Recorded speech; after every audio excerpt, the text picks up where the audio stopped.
Atenção! Esta é a terceira e última parte da história do seu Francisco.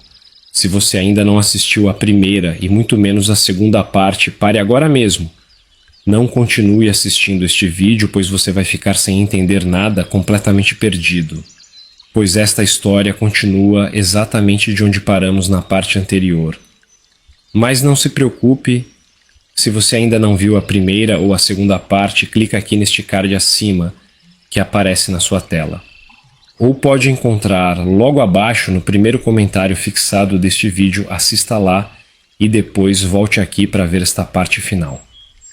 Temos duas dicas importantes para você não se perder ao procurar as partes desta história. A primeira dica é: observe com atenção a foto do seu Francisco na capa do vídeo. Esta foto é sua garantia de que você está na história certa. A segunda dica é: no topo de cada capa de vídeo existe uma faixa colorida. A parte 1, 2 e a parte 3 da mesma história sempre tem a mesma cor de faixa. Basta conferir se a cor da faixa é igual nos dois vídeos, simples assim. Digo isso pois aqui no canal temos algumas histórias que dividimos em duas partes, mas se você se atentar à foto da capa e a cor da faixa não tem erro, esclarecido isso. Quero te pedir aquele like da confiança agora no começo, para não esquecer quando estiver envolvido na história. Não pule nenhum segundo deste vídeo. Cada palavra do seu Chico é tão reveladora que vai te fazer repensar se você realmente conhece a pessoa que está ao seu lado. Você verá do que as pessoas são capazes de fazer. Agora, seu Francisco, estamos prontos para ouvir o Senhor concluindo o seu relato. Ah, minha filha, paramos naquele momento crucial que mostrei o tal bilhete para a mãe e ela reconheceu a letra. Aquele momento ficou gravado na minha memória como se fosse ontem. Vou te contar direitinho como foi. Quando a mãe falou de quem era aquela letra, senti um frio na barriga. De quem é essa letra, mãe? Perguntei, já sentindo o meu coração acelerar. A mãe hesitou um pouco, depois falou baixinho.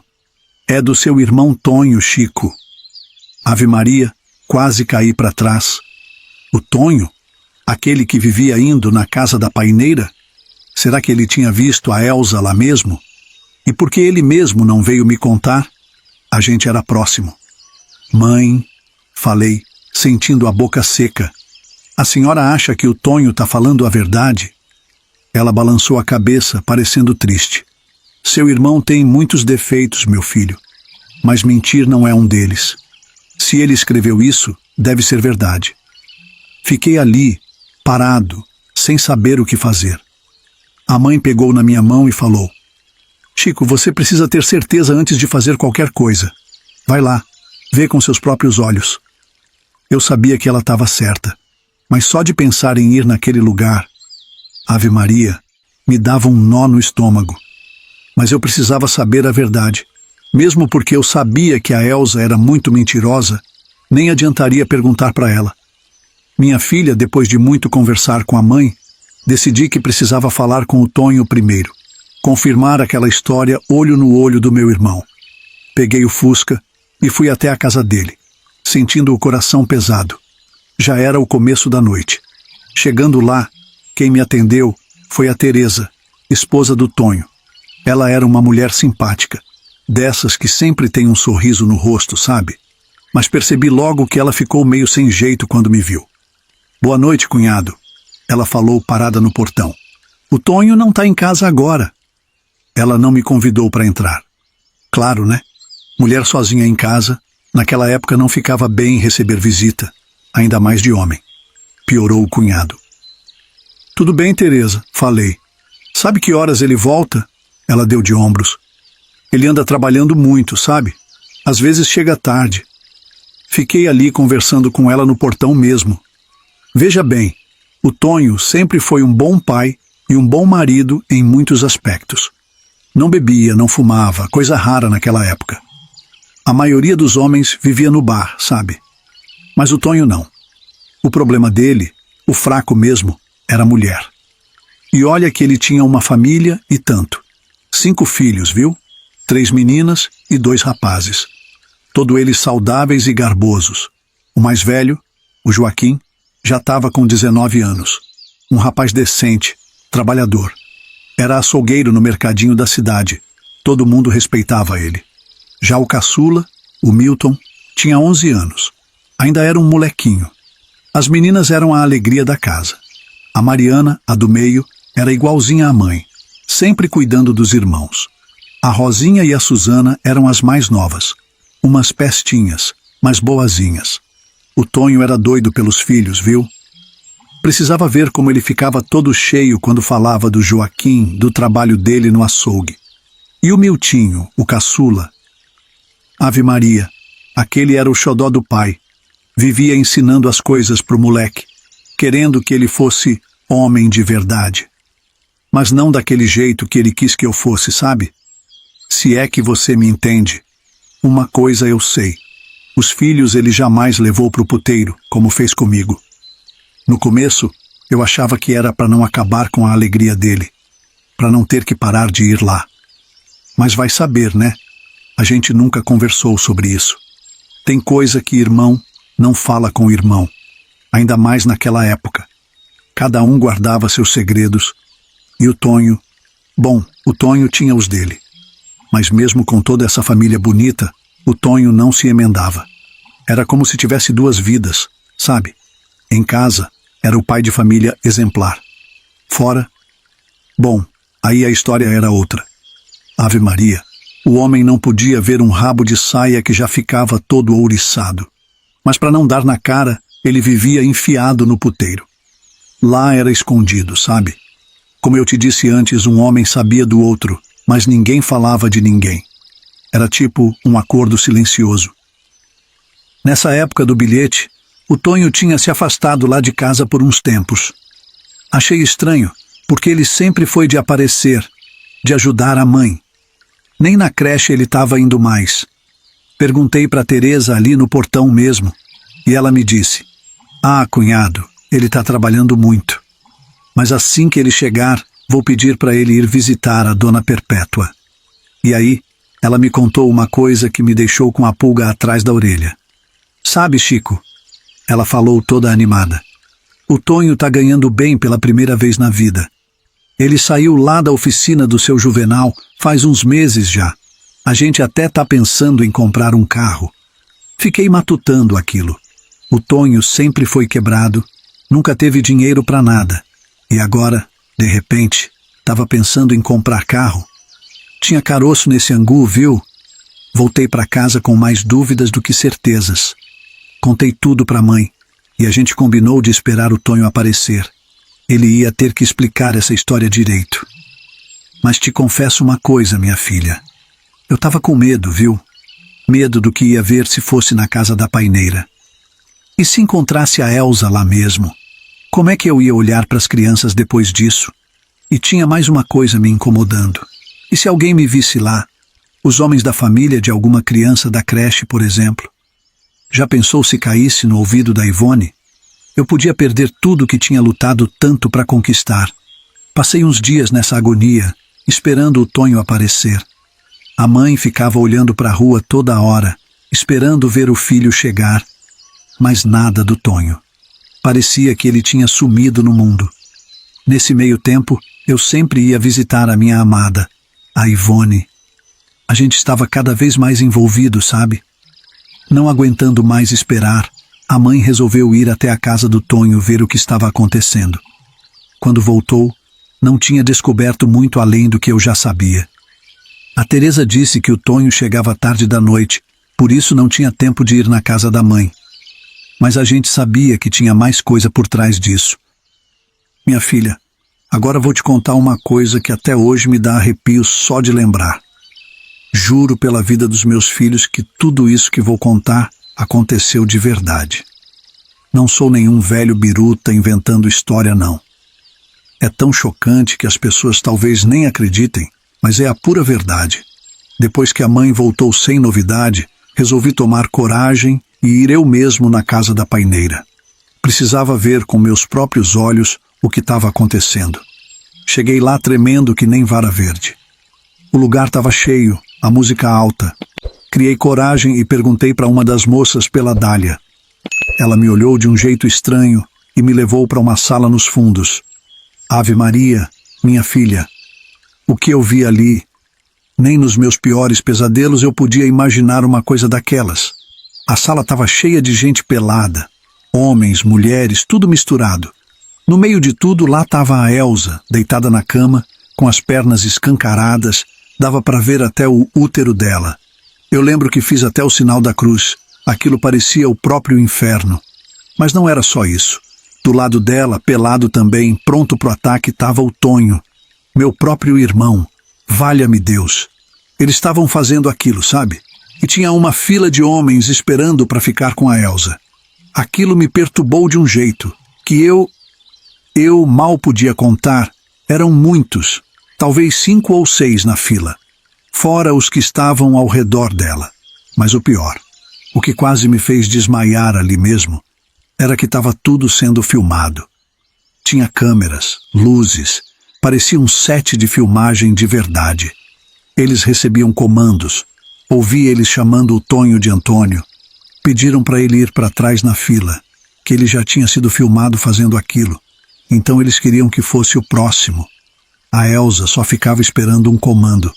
Fiquei tão chocado que minhas pernas ficaram moles. Achei que ia cair ali mesmo.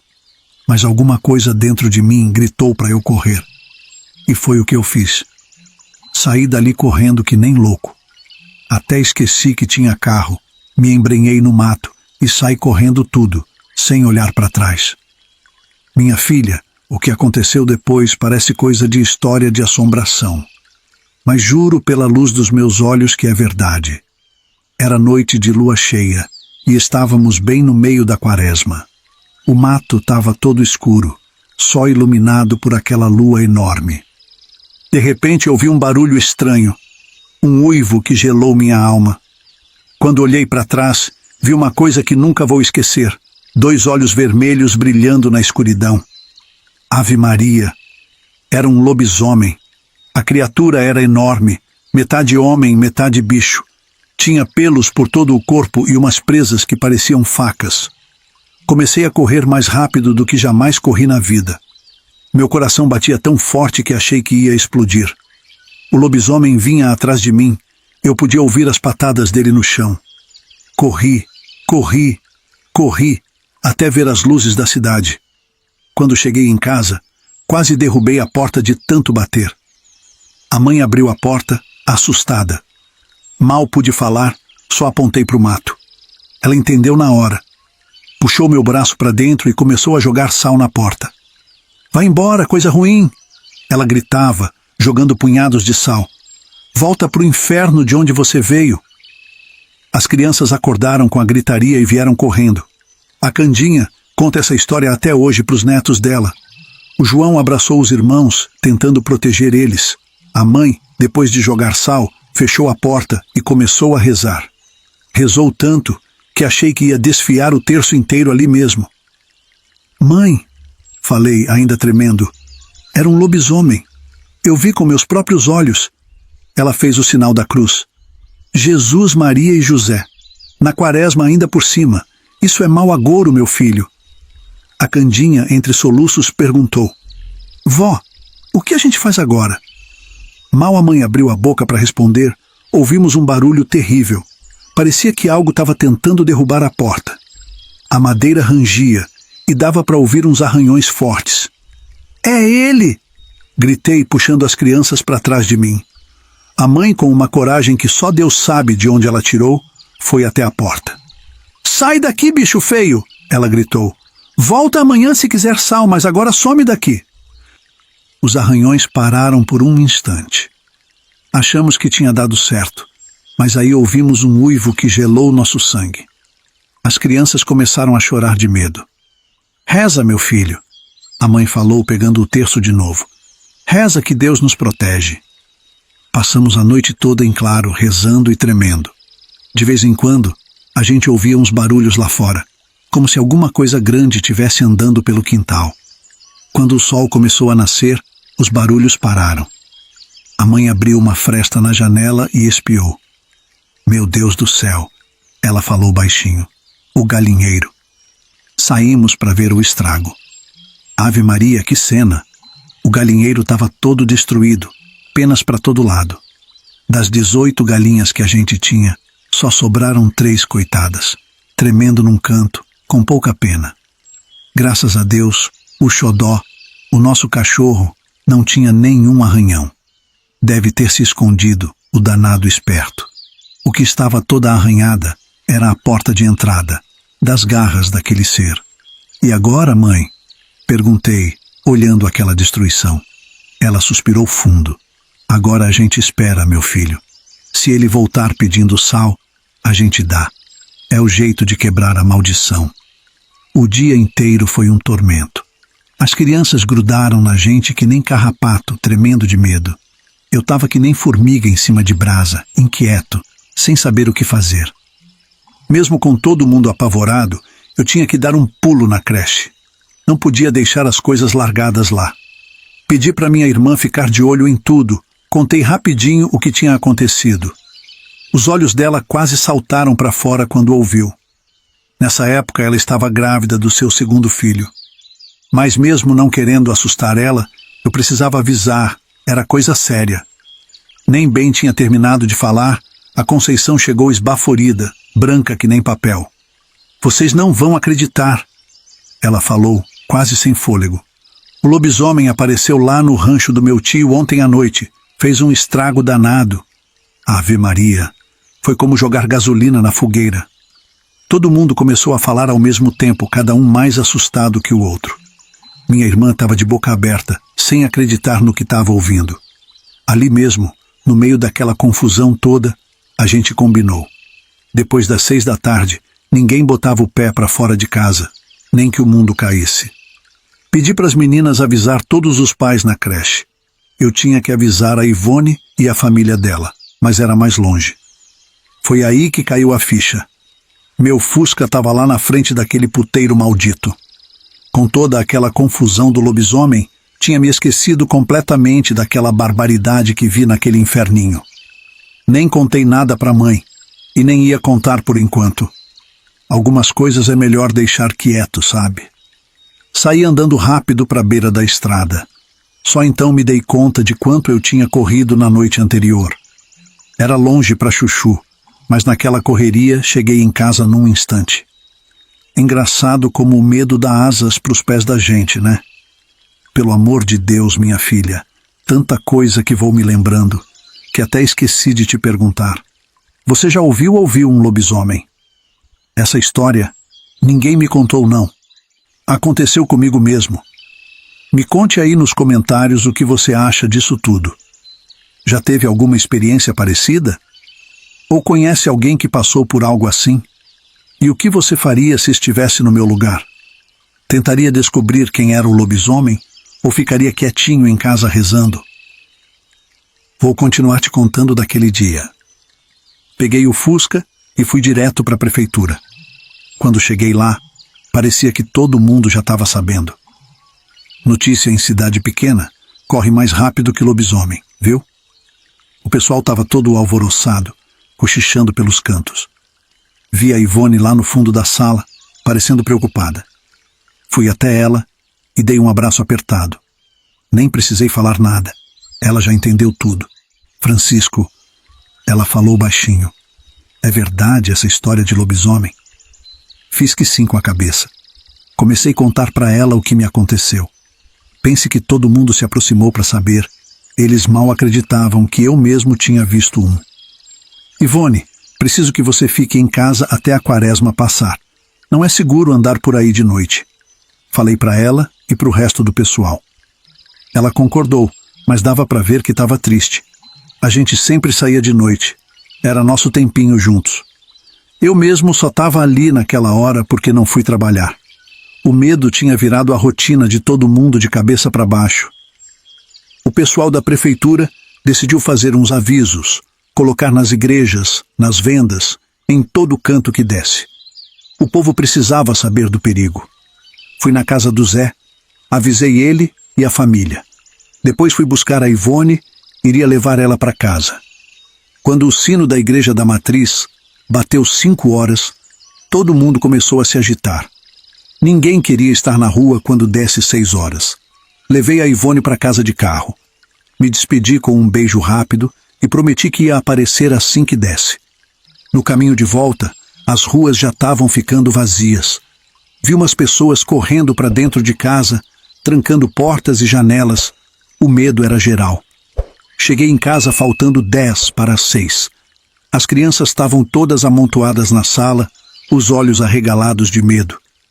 A mãe estava na cozinha, preparando um chá para acalmar os nervos. E aí, meu filho, por que essa demora? Se eu te contar o que aconteceu, na sua falta aqui, você vai ficar pasmado. Ela falou assim que me viu. O que foi, mãe?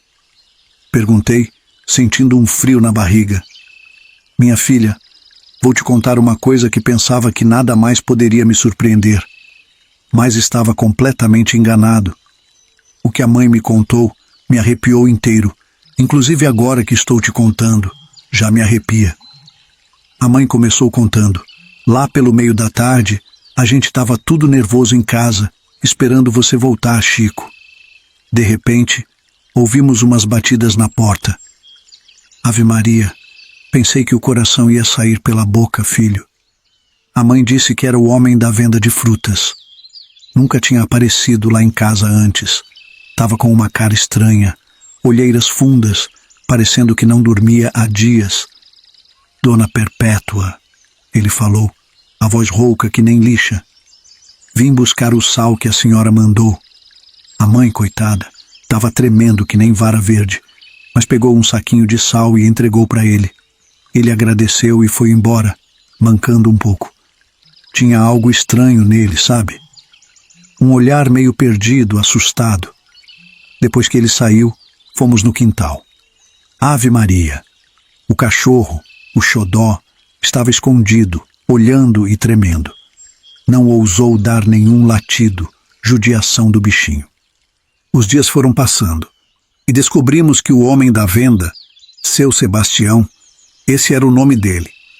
Ele era o 7º filho homem da família dele. 7 filhos homens seguidos, sem nenhuma menina no meio. Era o destino dele virar lobisomem, entende? E assim que os mais antigos ali do bairro diziam. Inclusive falaram que ele passou em outras casas para pegar o sal que prometeram. Até no tio da Conceição ele passou pegar o bendito do sal. Acredita? A Candinha, pequena do jeito que era, nunca esqueceu essa história. Até hoje ela conta para os netos dela. Diz que lembra de tudo como se fosse ontem. O dia que o lobisomem veio atrás do bisavô, ela fala, e eles vêm perguntar tudo para mim. Claro que eu sempre conto de novo. Depois daquele dia, a gente sempre deixava um saquinho de sal pendurado na porta durante a quaresma. Vai que né? Além disso, espalhava sal ao redor de toda a casa. Melhor prevenir que remediar, como dizia a mãe. E sabe de uma coisa? O homem da venda nunca mais apareceu por lá. Dizem que ele se mudou para longe, envergonhado do que tinha acontecido. Outros falam que ele conseguiu quebrar a maldição com o sal que a mãe e os outros deram. Vai saber, né? Nesse mundo tem mais mistério que a gente pensa. Mas a história não acaba aí, minha filha. Lembra que eu te falei do Tonho e da Elsa?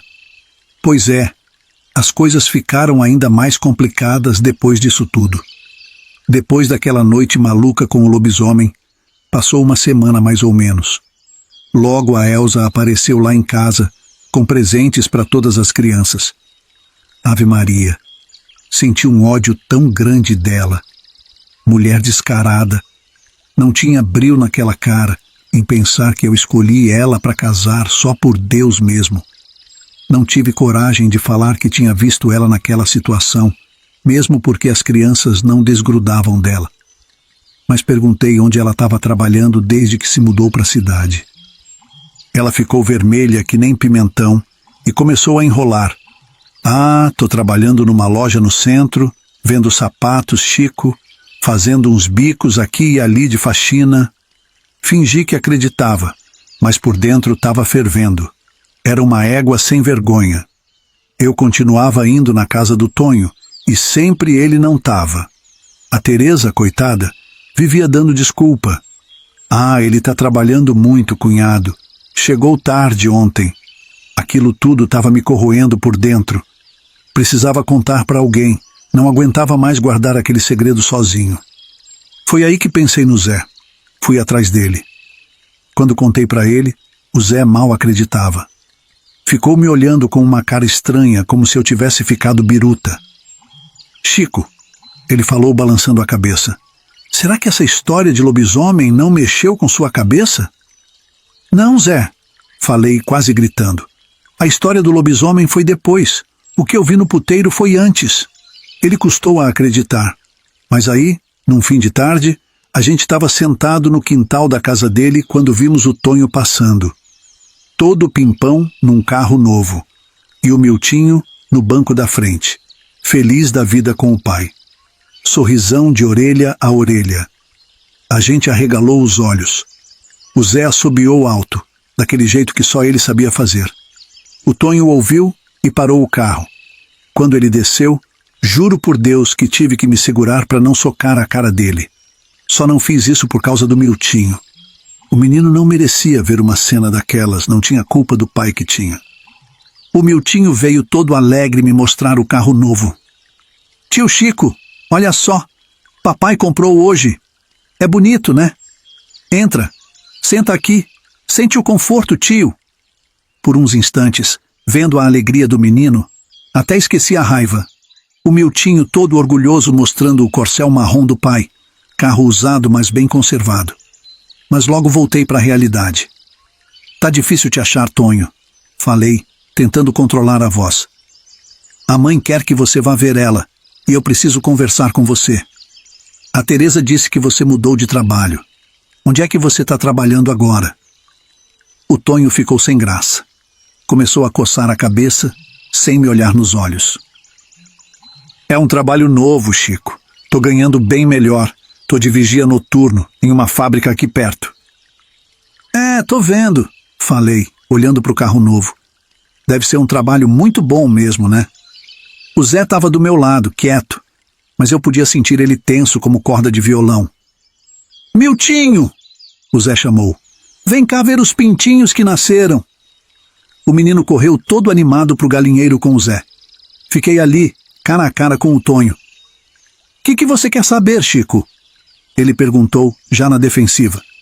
Quero saber como é que você comprou esse carro novo, falei, chegando mais perto. Quero saber por que você nunca mais apareceu na casa da mãe. Quero saber por que você me envia um bilhete anônimo falando da Elsa e depois faz filmes adultos com ela. O Tonho empalideceu na hora. Chico, pelo amor de Deus, você enlouqueceu, homem. Do que é que você está falando? Você sabe muito bem do que eu estou falando, falei, baixinho para Miltinho não ouvir. Eu vi você lá na casa da paineira. Vi você e a Dália se deleitando. Vi a fila de marmanjos esperando sua vez. Eu vou contar para a mãe. Vou contar para Teresa e para todo mundo. Essa safadeza que vocês estão fazendo não vai ficar assim, não. Foi aí que o Tonho desabou. Sentou no meio-fio e começou a chorar que nem criança.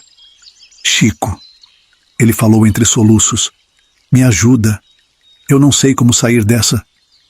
Fiquei olhando para ele ali, chorando, e senti uma raiva. Mas depois, sem nem me dar conta, comecei a sentir pena. Era meu irmão, afinal de contas. Mas como é que eu ia ajudar? E por que ele precisa de ajuda, afinal? O Zé voltou com o Miltinho, que estava todo empolgado falando dos pintinhos. O menino olhou para o pai chorando e ficou assustado. Pai, que foi? Nada não, filho. O Tonho falou limpando as lágrimas. Vai lá ver mais um pouco os pintinhos com o tio Zé. O Miltinho disse. Mas pai, nunca vi o senhor chorando. Tá com dor, pai? O Tonho disse que sim. Estava com dor nas costas, mas logo passava. Então o menino se afastou de novo. O Tonho me olhou com os olhos vermelhos. Pelo amor de Deus, Chico, ele implorou. Não conta para ninguém. Minha filha. O que eu vou te contar agora é de arrepiar os cabelos. Segura firme que a história só piora. Então o Tonho, com aquela cara de cachorro molhado, me pediu para levar o Miltinho para casa antes da gente conversar. Eu topei. mas já senti o coração apertar. Que diabo de conversa era essa que não podia ser na casa dele? Fomos para a praça, dentro daquele corcel marrom. Ali, debaixo daquele poste de luz fraquinha, o Tonho começou a despejar tudo. Virgem Santa, que história sórdida. Vai vendo. Há 2 anos, o Joaquim, aquele menino trabalhador que eu te falei, pegou o pai no pulo. Descobriu que o Tonho estava frequentando a casa da paineira. Ave Maria, foi um rebuliço só. O menino revoltado contou tudo para a mãe dele, a Teresa. A coitada quase morreu do coração. Ela ameaçou voltar para a casa dos pais. Disse que agora entendia porque o Tonho nunca tinha dinheiro para nada. Gastava tudo com as mulheres da vida. O Tonho, desesperado, implorou perdão. Jurou de pé junto que nunca mais pisaria naquele lugar. Não queria perder a família de maneira nenhuma. Por um tempo as coisas ficaram nos eixos. Mas aí, minha filha, o diabo faz das suas. O Tonho teve uma recaída. Foi pro puteiro. Mas quando chegou lá, quem ele encontra? A Elza. Pois é, aquela mesma. O Tonho, com vergonha e raiva, saiu correndo de lá. Estava tão fulo da vida que resolveu escrever aquele bilhete anônimo. Queria me avisar, mas não podia deixar ninguém saber que ele tinha ido lá. Mas aí a coisa piorou de vez. A Elza, sabidona do jeito que era, foi atrás do Tonho na oficina. Implorou para ele não me contar que ela estava lá. Ela disse para ele que não podia perder o contato com os filhos novamente. E ele entendeu o lado dela, já que vivia uma situação parecida. E aí, minha filha, ela soltou a bomba. Estavam fazendo uns filmes lá. Daqueles, sabe? Coisa pesada. A Elza, com aquela lábia dela, convenceu o Tonho que era tudo muito discreto. Que as fitas iam para outros países, que ninguém aqui no Brasil ia ver. Disse que pagavam uma nota, que os homens nem apareciam direito nas filmagens. O foco eram as mulheres mesmo. O Tonho, burro que só ele, caiu que nem um patinho. Aceitou na hora, desesperado por dinheiro. Assinou um contrato e tudo. Depois, arrependido do bilhete, ele até voltou lá em casa para tirar da caixa de correio. Mas já era tarde. Eu já tinha pego. Eu estava ali ouvindo aquela história toda, sentindo meu sangue ferver nas veias. Não conseguia acreditar no que o Tonho estava me contando. Como é que meu próprio irmão tinha se metido numa coisa dessas? E a Elza, aquela vagabunda que um dia eu jurei ficar junto pro resto da vida. Não aguentei e tive que perguntar. Mas você não pensou em mim nem um pouquinho, Tonho? Você sabe que a Elza é mãe dos meus filhos e ainda é casada comigo no papel, né? O Tonho baixou a cabeça. Me perdoa, Chico. Eu não posso mentir. Eu não pensei nada disso. Só pensava na oportunidade, no dinheiro. Mas eu juro que não sabia que ia ficar com a Elza na gravação. Eram outras mulheres, sabe? Ele continuou, a voz embargada. Quando chegou o dia que eu ia gravar com a Elza, eu hesitei um pouco. Mas ela falou, é só trabalho, Tonho. E ali, no meio daquilo tudo, eu não consegui resistir. Chico, você sabe que eu sou chegado em uma putaria. Eu estava de boca aberta, mal acreditando no que estava ouvindo. Putaria, Tonho. Putaria. Isso aí já passou de putaria faz tempo. Isso é safadeza. Sem vergonhice da grossa. O Tonho estava ali, encolhido no banco do carro, parecendo menor do que era. Eu sei, Chico. Eu sei que fiz muita besteira. Mas eu não sei como parar com isso. Não quero perder minha família. Tenho muita vergonha do que estou fazendo. Não quero a mãe me olhando com nojo. Eu respirei fundo, tentando me acalmar. O Tonho não estava arrependido, apenas com medo das consequências. Olha aqui, Tonho, falei, tentando controlar a voz. Você está me dizendo que não sabe como parar com isso? Pois eu vou te dizer como. Você para agora, hoje mesmo. Não importa o dinheiro, não importa o contrato. Você tem família, caramba. E outra coisa a mãe sabe do bilhete. Deixa só ela cruzar com você. Quero só ver o que você vai falar. O Tonho ficou me olhando com aquela cara de assustado. Mas, Chico, não é tão simples assim. Eu só te peço um tempo, não conta pra ninguém. Eu vou dar um jeito. E tem mais. Esse pessoal é perigoso, sabe? E se eles ameaçarem contar para Teresa, para os meninos? Senti meu sangue ferver de novo. E você acha que é melhor continuar nessa vida? Até quando, Tonho? Até todo mundo descobrir? Até seus filhos verem esses filmes um dia? Ele baixou a cabeça. Parecia que ia chorar de novo. Eu sei. Mas o dinheiro, Chico. Você não faz ideia de quanto a gente está ganhando. A Teresa está tão feliz com o carro novo, com as coisas que a gente está podendo comprar para os meninos. Nessa hora quase perdi a cabeça. Dinheiro sujo, Tonho. Dinheiro do capeta. Acorda, homem. Você tem noção do que está fazendo? E o que o padre nos ensinou na igreja? Pecar, sabendo que está pecando, não tem perdão de Deus, não. O Tonho levantou os olhos para mim, e o que eu vi ali me assustou. Ele deu de ombros. No começo era só pelo dinheiro, mas agora... Chico, você não tem ideia de como é. É um mundo diferente, sabe? Sem regras, sem julgamentos. Eu ganho dinheiro fazendo o que eu gosto. Nessa hora, senti como se tivessem jogado um balde de água fria em mim. Meu próprio irmão, falando daquele jeito, como se aquilo fosse normal. Só Jesus na causa. Tonho, falei, me sentindo cansado de repente. Você está ouvindo o que está falando? Isso não é vida, homem. Isso é perdição. Saí do carro e fui andando para casa. Era decepção demais para um homem só. E o pior, já era noite. Nem sei se 7 ou 8 da noite, mas eu fui. Nem queria saber de lobisomem, de nada naquele momento. O Tonho que eu conhecia tinha morrido naquela noite, na casa da paineira, e eu não sabia mais quem eu era. Minha filha, o que vou te contar agora é de gelar o sangue. A vida às vezes nos prega cada peça que a gente mal consegue acreditar. Depois daquela conversa com o Tonho, fui tocando minha vida, mas aquele segredo estava me consumindo por dentro. A Ivone, coitada, vivia me perguntando o que estava acontecendo. Dizia que eu não era mais o mesmo. E não era mesmo. Me sentia carregando o peso do mundo nas costas. Todo mundo percebia que tinha algo errado comigo. A mãe vivia me olhando com aquela cara de preocupação. As crianças perguntavam por que eu estava sempre tão quieto. Até na creche o pessoal comentava. Mas como é que eu ia explicar?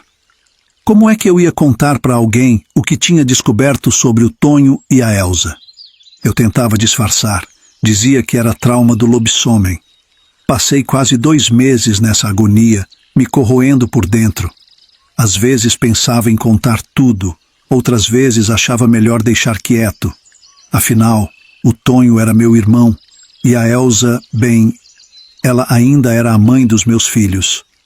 Mas aí, minha filha, aconteceu uma tragédia das grandes, coisa que nem nos meus piores pesadelos eu podia imaginar. Era uma tarde de domingo.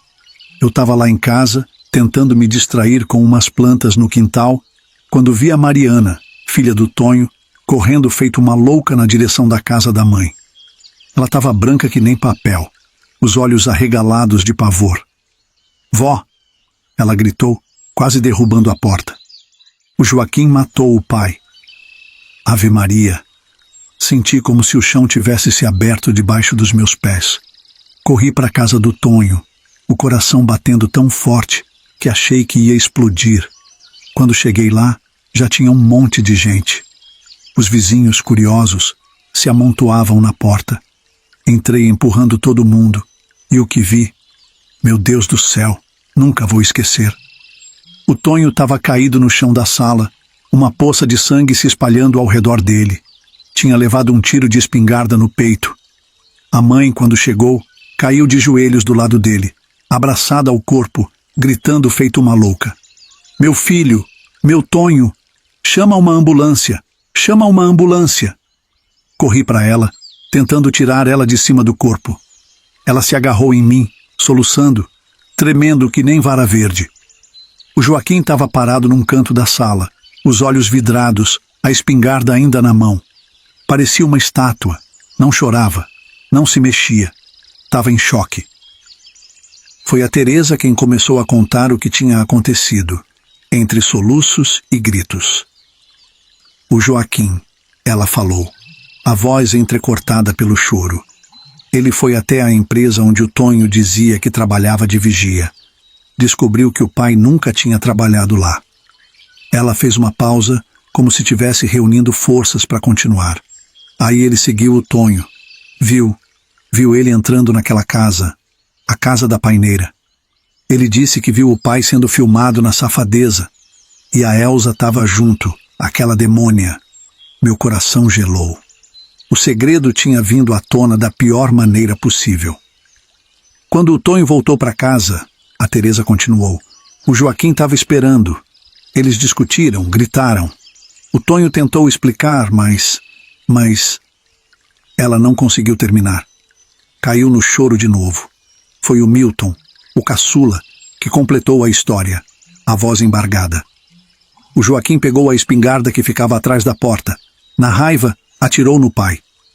Fiquei ali, parado, sem saber o que fazer. A casa estava um pandemônio. As meninas chorando num canto, as minhas crianças também já tinham chegado e visto tudo aquilo.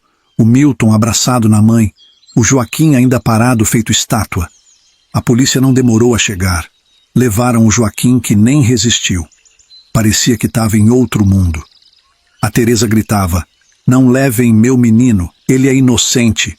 Pelo amor de Deus, não levem, eu imploro.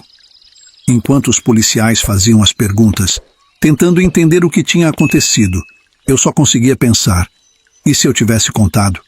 E se eu tivesse feito alguma coisa antes? A notícia se espalhou pela cidade feito fogo em palha seca. Logo todo mundo estava sabendo não só da morte do Tonho, mas do motivo. A casa da paineira, os filmes, tudo veio à tona. Foi um escândalo dos grandes. As fofocas corriam soltas. E no meio de tudo isso, lá estava eu. Guardando aquele segredo por tanto tempo e agora vendo tudo desmoronar. A Elza sumiu da cidade. Ninguém sabia para onde ela tinha ido. As crianças ficaram arrasadas, perderam a mãe novamente. A polícia estava atrás da Elza. Agora, ela era foragida da lei. O enterro do Tonho foi uma coisa triste de se ver. Metade da cidade estava lá, mais por fofoca do que por respeito. A mãe mal se aguentava em pé. A Teresa parecia uma alma penada, os olhos vazios, sem vida. Depois que tudo acabou, que o corpo foi para a terra, eu fiquei lá no cemitério um tempo, olhando para aquele monte de terra, pensando em como a vida dá voltas. Voltei para casa me sentindo o pior dos homens. Se eu tivesse falado algo, se eu tivesse tentado impedir o Tonho de continuar naquela vida, será que as coisas teriam sido diferentes? A Ivone tentou me consolar, mas eu estava longe demais. Me afundei numa tristeza que parecia não ter fim. Mal conseguia olhar para os meus próprios filhos sem pensar no Joaquim, no que ele tinha feito. Os dias foram passando e a cidade aos poucos foi voltando ao normal. Mas para nossa família, nada mais seria como antes. A mãe ficou doente, de cama. Isso que eu prometi para mim mesmo, nunca contar para ela nada do que eu sabia. Ela não iria aguentar. A Teresa se mudou com as crianças para a casa da irmã dela em outra cidade. Não aguentava mais os olhares, os cochichos. Meu sobrinho foi condenado. Ave Maria, que situação triste. O Joaquim, aquele menino trabalhador que todo mundo respeitava, agora era um assassino aos olhos da lei. O julgamento foi um circo. A cidade inteira parou para acompanhar. Tinha gente defendendo o Joaquim, dizendo que ele agiu em defesa da honra da família. Outros pediam a pena máxima, falando que matar o próprio pai era imperdoável. O advogado do Joaquim, um moço novo da capital, argumentou que foi legítima defesa da honra da família, algo que era levado em conta naquela época.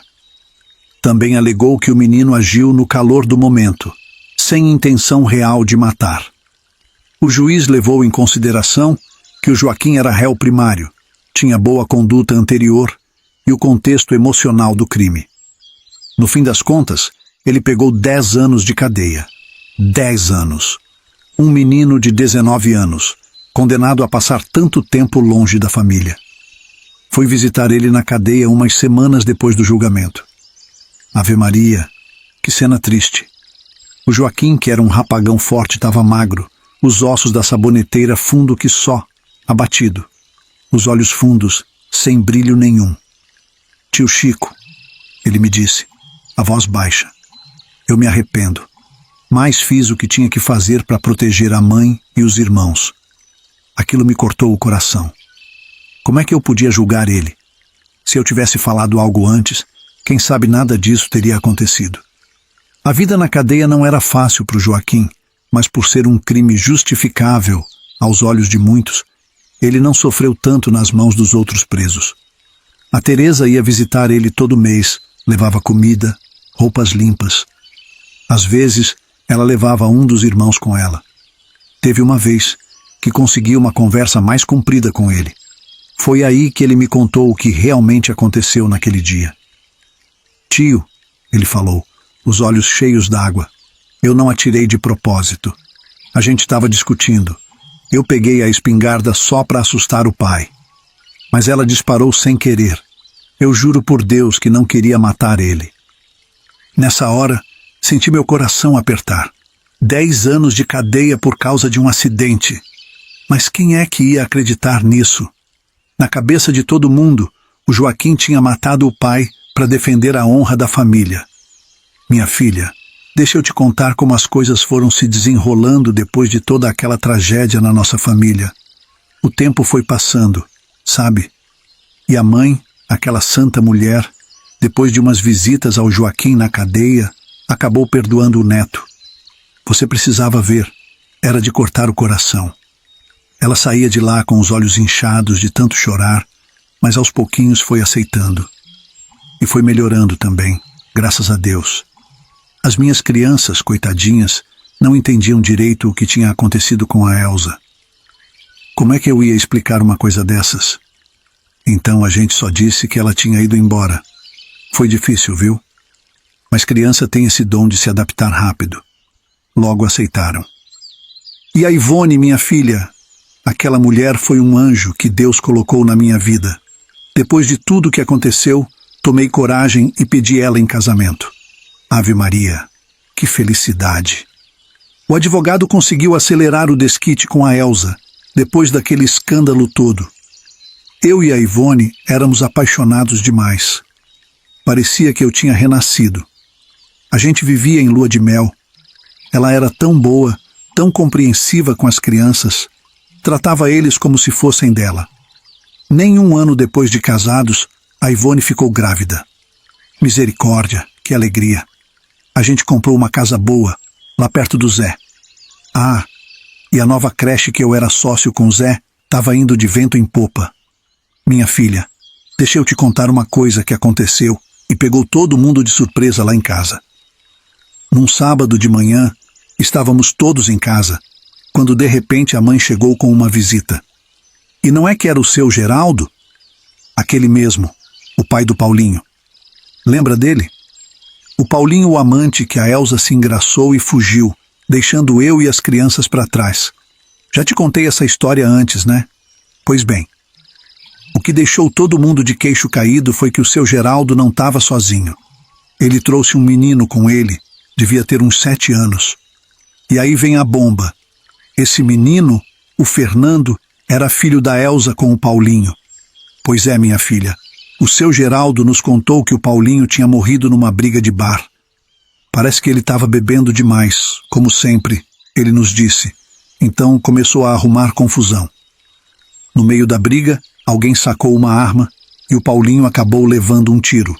Morreu ali mesmo, no chão do bar. Deus o tenha, apesar de tudo. E agora o seu Geraldo estava ali, procurando a Elsa para deixar a criança com ela. Imagina só a cena. Todo mundo parado, olhando para aquele menino, o Fernando, tentando entender a situação. O coitadinho parecia tão assustado e perdido. Era como se o passado tivesse batido na nossa porta de repente, trazendo mais uma surpresa da Elsa. E que surpresa, viu? O fruto daquela história que tanto machucou nossa família. Ele era a prova de tudo que ela já negou ter feito comigo. Fiquei sem chão. O menino era uma gracinha, uns 7 anos. mas com uma carinha tão triste que partia o coração. O seu Geraldo disse que não podia cuidar dele, que já estava velho. Eu sei. Não era desculpa, mas foi o que ele alegou pra gente. Olhei pro rostinho daquele menino e vi meus outros filhos. Naquela hora, senti como se Deus tivesse me colocado ali para cuidar dele. As crianças, você precisava ver, se apaixonaram pelo irmão na hora. Conversei com a Ivone, aquela santa. Nem precisei falar muito. Ela olhou nos meus olhos e disse: Chico, esse menino é nosso agora. O seu Geraldo foi embora aliviado e a gente ficou com o Fernando. No começo foi difícil, viu? O menino era quietinho, assustado, mais educadinho. Não gritava nem respondia mal a gente. Mas aos poucos, com muito carinho e paciência, ele foi se soltando. Ver aquele sorriso nascendo no rostinho dele, não tem dinheiro que pague. Minha Nossa Senhora. E quando o nosso Manuel nasceu, que festa foi aquela? O menino veio ao mundo numa madrugada de segunda-feira. A Ivone foi uma guerreira. Aguentou firme as dores do parto em casa mesmo, com a parteira Dona Rita. Assim que o dia amanheceu e a notícia se espalhou, a casa ficou pequena de tanta gente que apareceu para conhecer o Manuel. Era comadre trazendo canja, vizinha com bolo de fubá, sogra, sogro, cunhadas, todo mundo querendo dar uma espiadinha no novo membro da família. As crianças? Nem te conto. Estavam todas alvoroçadas com o irmãozinho novo. O Fernando, que tinha chegado há pouco tempo, parecia o mais empolgado de todos. Ficava ali, pertinho do berço, olhando para o Manuel com uma cara de encantado. A Candinha e o João não desgrudavam da Ivone, querendo ajudar a cuidar do bebê. Até brigavam para ver quem ia pegar o Manuel no colo primeiro. A Ivone, aquela santa, tinha paciência para ensinar os maiores como segurar o irmãozinho direito. Ela tinha ciúmes e medo, então deixava eles segurar apenas sentados em algum canto. Graças a Deus eu estava com uma situação boa. Contratei 2 moças para ajudar a Ivone com aquela criançada toda e a casa. O Fernando foi se adaptando, ia para a escola com os irmãos. As professoras viviam elogiando, dizendo que ele era inteligente demais. E eu? Ah, minha filha, eu me sentia o homem mais rico do mundo. Não de dinheiro, mas de amor. Sabe, às vezes eu ficava pensando na Elsa. Onde ela estaria? Será que um dia ia aparecer querendo os filhos de volta?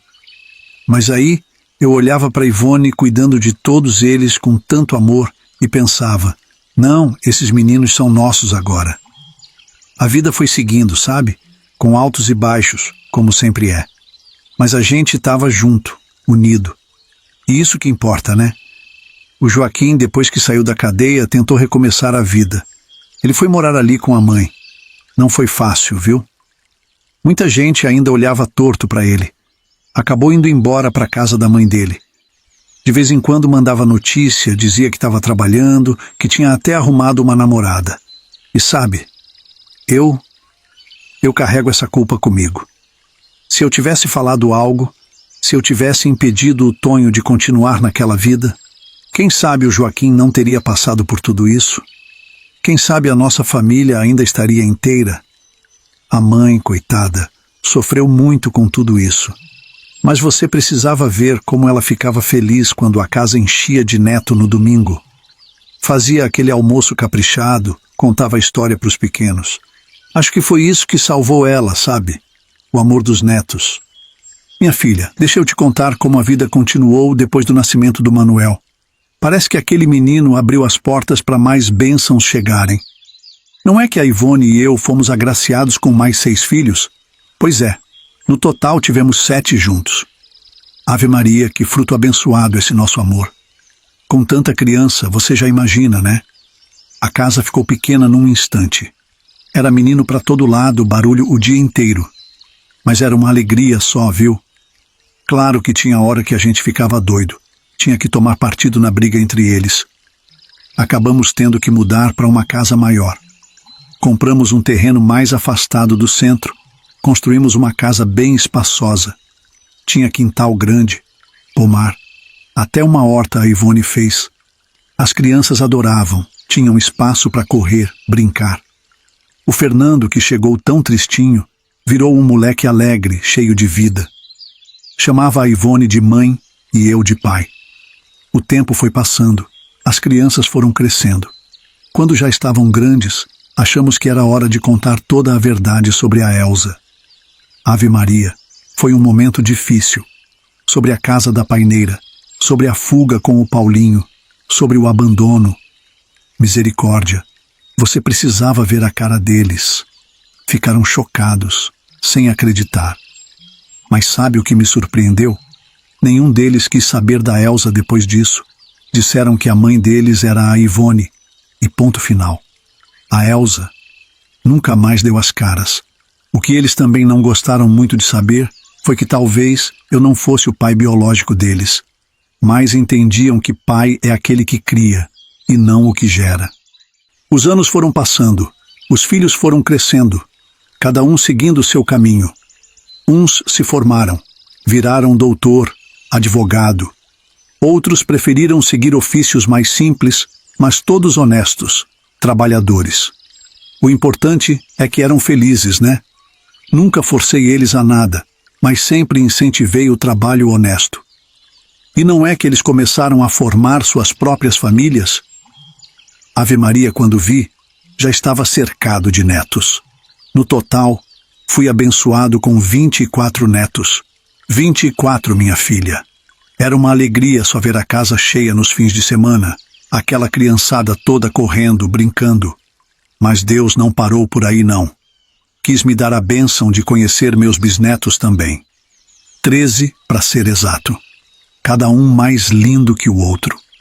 Ver meus filhos sendo avós, cuidando dos netinhos, era uma emoção que não cabe no peito. Hoje em dia, estou com meus 84 anos, com os cabelos já bem brancos e as pernas não tão firmes como antes. Moro só eu e a Ivone nesta casa grande que um dia foi cheia de criança. É engraçado como o tempo passa, né? A Ivone, com aquele jeitinho dela que nem os anos mudaram, ainda comanda tudo por aqui. Sabe, graças a Deus nunca mais vi um lobisomem por essas bandas. Mas te digo uma coisa. Até hoje, quando chega a quaresma, a gente ainda se resguarda dentro de casa. Vai que né? Melhor prevenir que remediar, como já dizia minha finada mãezinha. Olha, se você me acompanhou até aqui, ouvindo toda essa história longa da minha vida, você merece um prêmio de paciência. Nestes tempos corridos de hoje em dia, sei que não é fácil parar para ouvir as histórias de um velho. Então, se você é uma dessas almas bondosas que me ouviu até o final, deixa nos comentários. Eu assisti as 3 partes da história. Assim eu vou saber que você é uma pessoa paciente e de coração bom. Minha filha, não esquece de conferir nosso livrinho 100 chás das avós para diversos males, que o pessoal do canal preparou com tanto carinho para vocês. São receitas maravilhosas, para você e toda a sua família. Tem chá para dor de barriga, para gripe, para acalmar, para dormir melhor. Tudo natural do jeito que nossos antepassados faziam. O pessoal trabalhou muito para reunir todas essas receitas, fazer as ilustrações das ervas e explicar direitinho os benefícios, o modo de preparo, como se a própria vovó estivesse lendo para você. Quando você compra, além de ter acesso a esse conhecimento tão precioso, ainda mostra o seu apoio ao canal. Caso queira conhecer, basta clicar no primeiro link fixado, logo aí no primeiro comentário. Que Deus abençoe você e sua família.